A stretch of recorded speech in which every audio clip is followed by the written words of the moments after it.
behalf of the officers and members of the Royal Arch Chapters, Council of Royal and Select Master Masons, and the Commanderies of Knights Templar, I would like to congratulate you for having become members of the greatest fraternal institution in the world.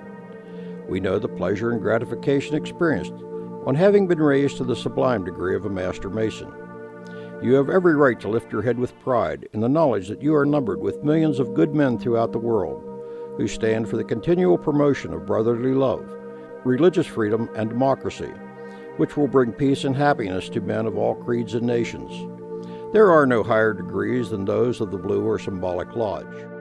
Any additional degrees you may receive in Masonry only serve to supplement and amplify the symbolic degrees that have been conferred upon you in your lodge. Throughout Masonry, you will learn of the two rites of Freemasonry, the Scottish Rite and the York Rite. A rite is not a ceremony or ritual. It is a system of administration and organized structure.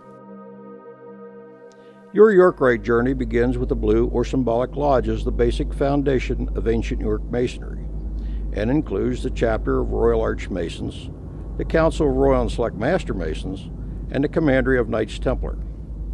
All symbolic lodges are York Rite, regardless of where they are located around the world.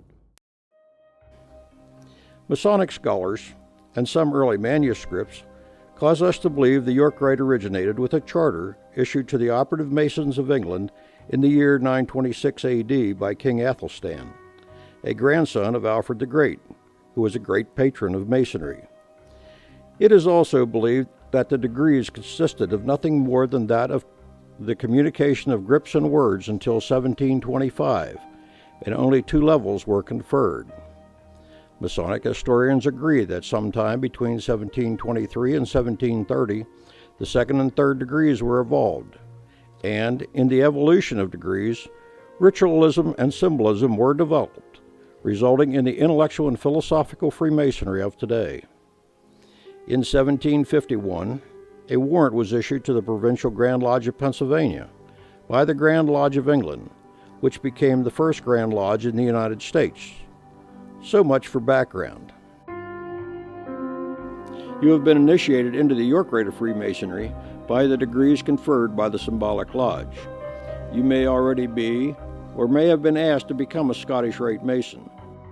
Although some may argue that one rite is more beneficial than the other, or confers higher degrees, we of Freemasons have a very common goal, regardless of what path we take through the various bodies that exist within our fraternity. The entire mission of Freemasonry is to mold men into developing an extraordinary understanding of honor, integrity, and duty towards their country and their fellow man, regardless of race, religion, and social standing, and live up to and beyond those expectations. We are to elevate ourselves to live to a creed that few others will be able to achieve.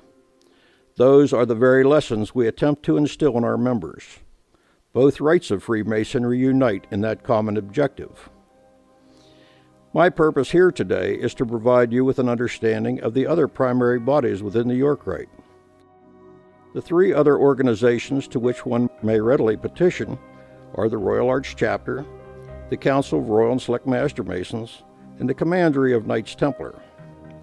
There are numerous other bodies within the York Rite, but they are primarily invitational in nature, with one being invited to join based on a level of service or distinction within the primary bodies. There is a prerequisite to follow should you journey further in the remaining bodies of the York Rite, the first of which is that membership at a Royal Arch Chapter is required before you may petition any other body in the York Rite beyond the Symbolic Lodge. The ancient manuscripts tell us, along with a resolution adopted by the Grand Lodge in 1798, that the degrees of ancient craft masonry were the Entered Apprentice, Fellowcraft, and Master Mason, including the Holy Royal Arch.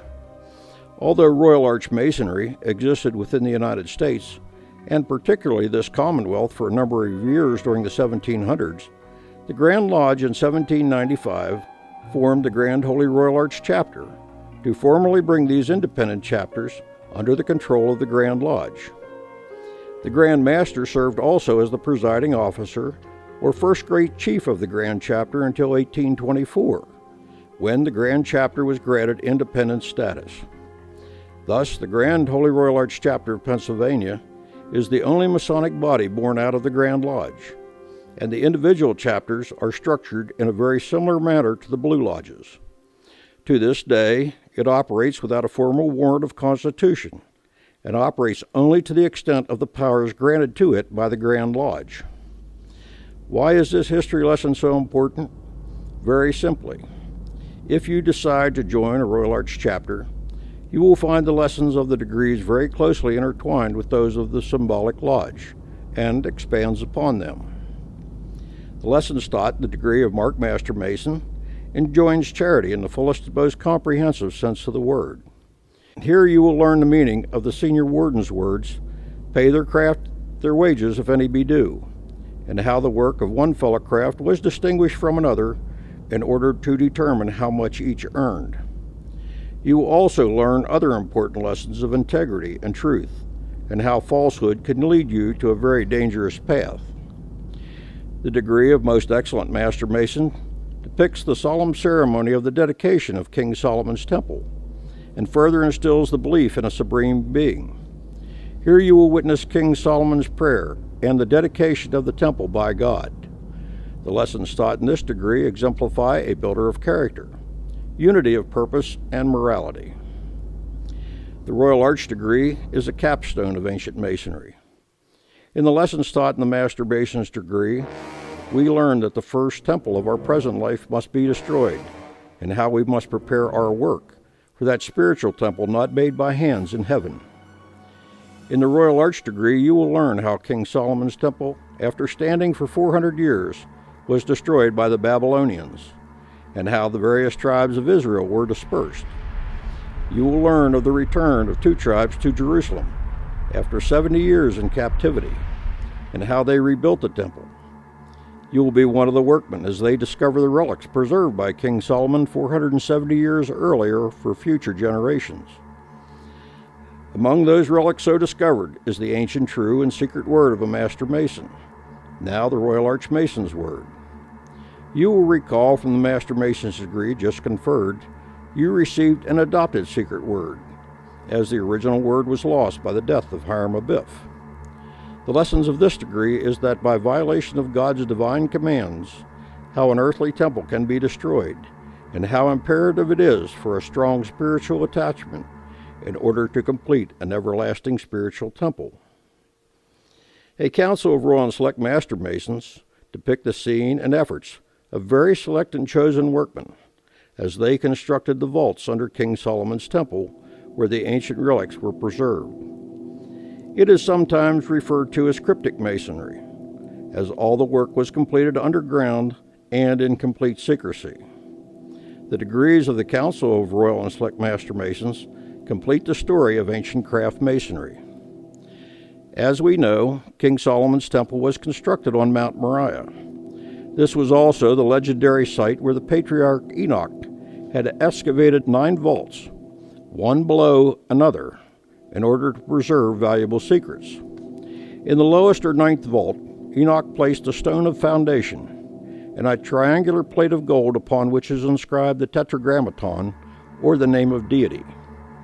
In the course of the building of the first temple, Solomon discovered the remnants of these vaults, and then issued an order to build similar vaults under his palace to preserve all those artifacts deemed of importance to the craft and to the history of the Jewish nation. All of these symbols and vaults allude to God's presence among us, and man's responsibility to worship Him in spirit and truth. This is the primary lesson of cryptic masonry. The degrees represent the alpha and omega of craft ritual. The degrees of the council are the Royal Master, Select Master, and Super Excellent Master Mason. These degrees fill in the Hiramic legend, and in fact, as candidates, you will come face to face with Hiram just before his assassination. The soliloquy of Hiram Abiff in the degree of Royal Master on the subject of death has been proclaimed by many as one of the most sublime passages in the entire ritual of Freemasonry. The degree of Super Excellent Master is not strictly a cryptic degree, but is highly dramatic. To a large extent, it is an extension of a portion of the Royal Arch degree. It also explains the background for the Order of the Red Cross in Commandery. The Knights Templar is a Christian fraternal organization that was founded in the 11th century. Originally, Knights Templar were laymen who protected and defended Christians traveling to Jerusalem. These men took vows of poverty, chastity, and obedience, and were renowned for their fierceness and courage in battle. The principles upon which the order of knighthood is founded are expressed in ritual and symbolism, and are founded upon the teachings of the Christian religion. Templary extols the doctrine of human brotherhood and benevolence towards all mankind. It commends the reign of peace and glorifies the search for divine truth. It vows to draw its sword in defense of innocent maidens, destitute widows, helpless orphans in the Christian religion. Knights Templar were originally called the Poor Fellow Soldiers of Christ. It was a warrior organization given to protecting the pilgrims traveling to visit the Holy Shrine. There were confrontations with popes and kings, banishment to islands in the Mediterranean Sea, and many wars. They accumulated great wealth, which the Church coveted, and their leaders, such as Jacques de Molay, were tortured and put to death for refusing to divulge secrets. Our youth organization for young men was named after this great Templar leader. The Knights Templar is the only uniformed organization within the primary Masonic bodies. They can be easily recognized by their chapeaus with white plumage, black uniforms, and carrying swords at their side. You may say that this doesn't sound much like it fits in with the other organizations within the Masonic network. Nothing could be further from the truth. A parallel is found between the organizations thus.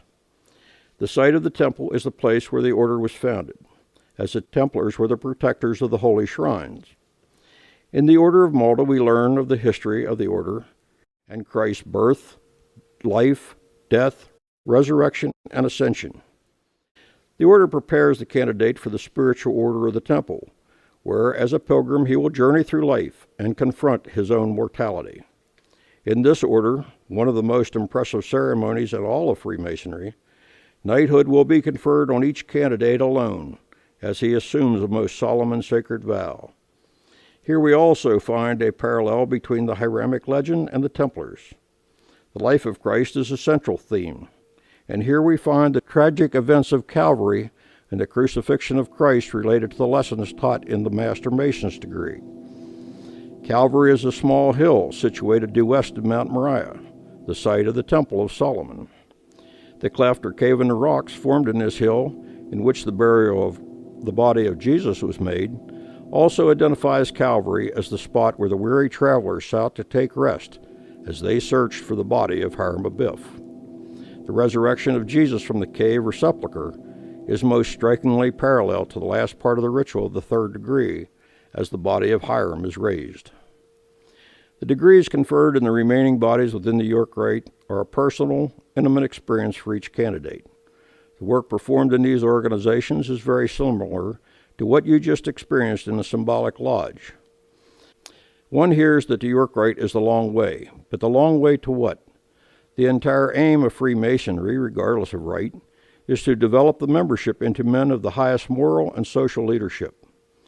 Yes, we use biblical events in Jewish history to veil the allegory in teaching the very important qualities of integrity, honor, and service to our country and our fellow man. It is our intention to make good men great men that others look up to and want to follow in their path. That is the true lesson and secret of Freemasonry. Yes, there are numerous advantages to the York Rite journey. First, to complete the Master Mason's degree in the history of King Solomon's Temple.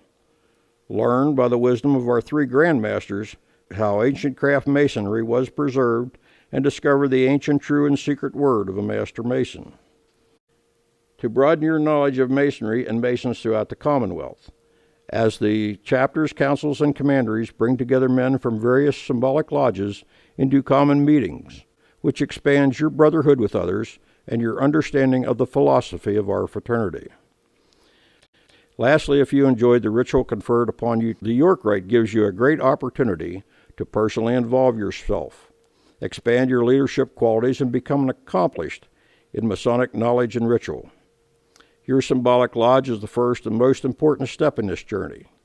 If you have a desire to learn and preserve our teachings to future generations, become active in your Blue Lodge, and the remaining York Rite bodies will further expand and enhance your knowledge and experience in preserving our great institution. Thank you for joining this great fraternity. We hold out our invitation for you to pursue further latent knowledge in the York Rite. Visit our website at yorkrite.com/PA or mymasonicjourney.com.